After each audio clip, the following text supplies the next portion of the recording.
tous, aujourd'hui je suis avec Christophe Mariette, directeur commercial de Lyra et de PZN au One to One Monaco pour discuter un petit peu des actualités. Il y a pas mal de sujets qui sont sur ce salon. On va parler de titres restaurants, notamment via le paiement en ligne ou autre, pas mal de solutions que vous avez. Tout d'abord, est-ce que tu peux te présenter, voir un petit peu ton parcours, comment tu t'es retrouvé un peu dans le paiement avec Lyra Network? Donc en fait, moi j'ai un parcours assez original, puisque j'ai d'abord été pilote de chasse. D'accord. Avant d'aller dans la monétique. Okay. C'est les transactions rapides, on va dire. En fait, j'ai fait une partie de ma carrière, donc en effet chez Thales, surtout à l'international.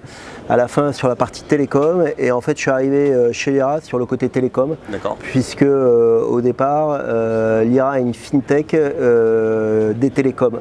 C'est-à-dire qu'on a profité de la dérégulation des télécoms pour venir sur le marché du paiement en connectant les terminaux de paiement. Donc en fait, Lyra a été créé en 2001. Moi, j'ai rejoint très tôt Lyra en 2003.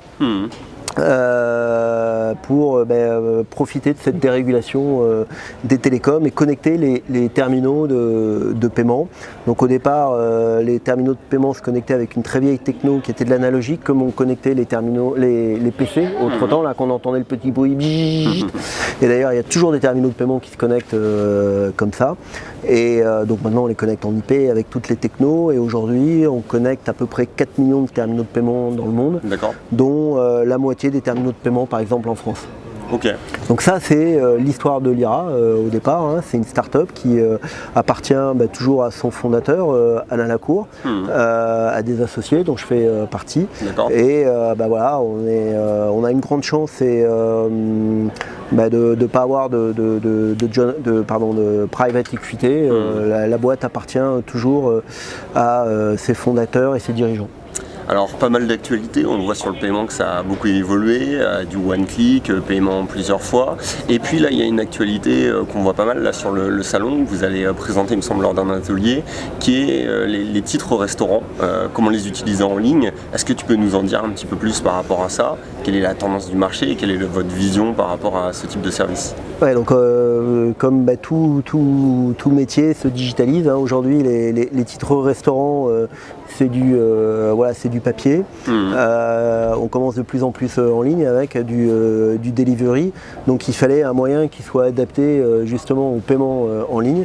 D'où cette carte titre restaurant, hein, donc par les 4 ou 5 ou 6 émetteurs qui existent en France. Et puis pour payer plus rapidement et puis une gestion plus facile pour le restaurateur dans les restaurants. Donc nous, notre travail, ça a été d'intégrer ces titres restaurants dans le paiement en ligne, sachant qu'il y a un certain nombre de contraintes, c'est-à-dire que le montant ne doit pas dépasser 19 €, donc il faut pouvoir gérer le complément, il faut pouvoir retirer les frais de livraison.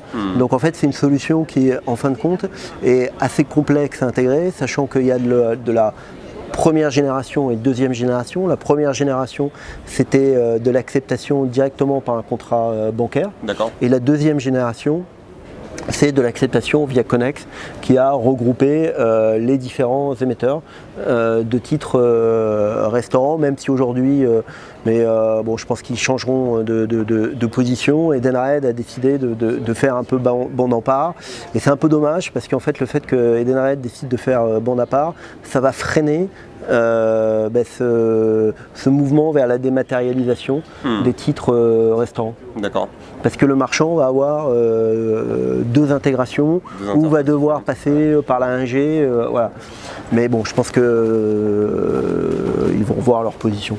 Aujourd'hui, ce type d'innovation, ça correspond aussi à un timing, j'imagine, parce qu'aujourd'hui, les consommateurs, ils consomment plus facilement de la nourriture en ligne avec Deliveroo, Uber Eats, Just Eat, qui est un de nos clients. Just Eat également. Donc, cette solution, elle tombe à point nommé.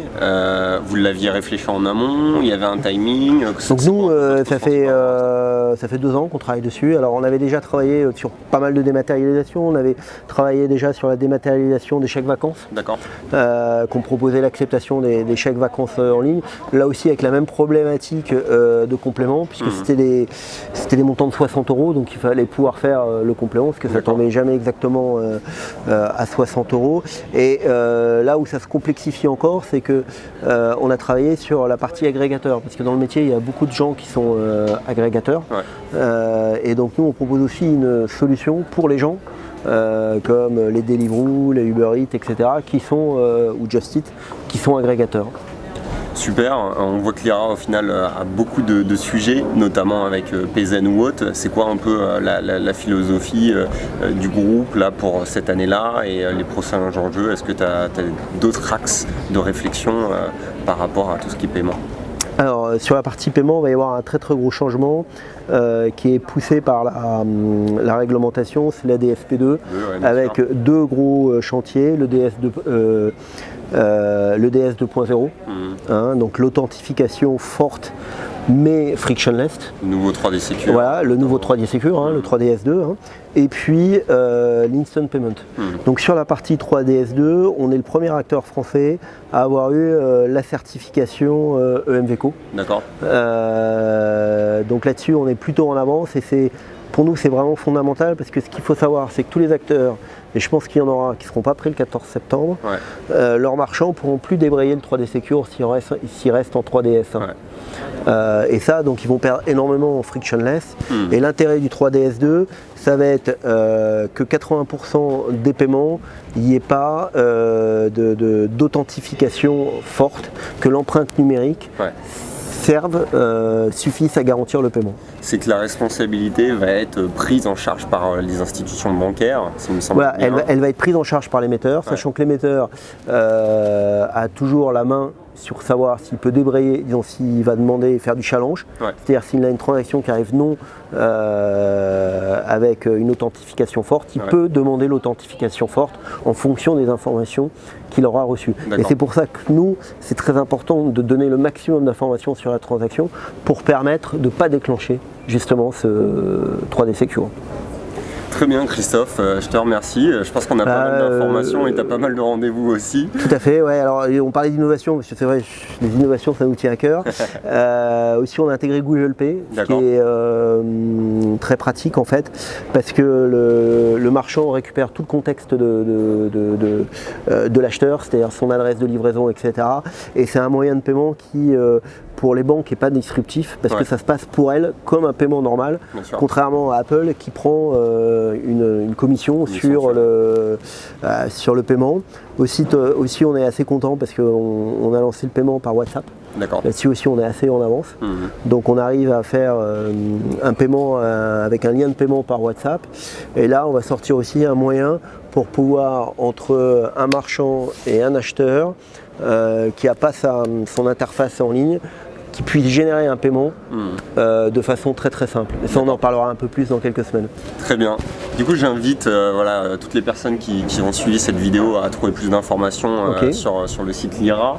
Il y a beaucoup de documentation et de contenu et qu'ils n'hésitent pas à te contacter, que ce soit via LinkedIn pour davantage d'informations.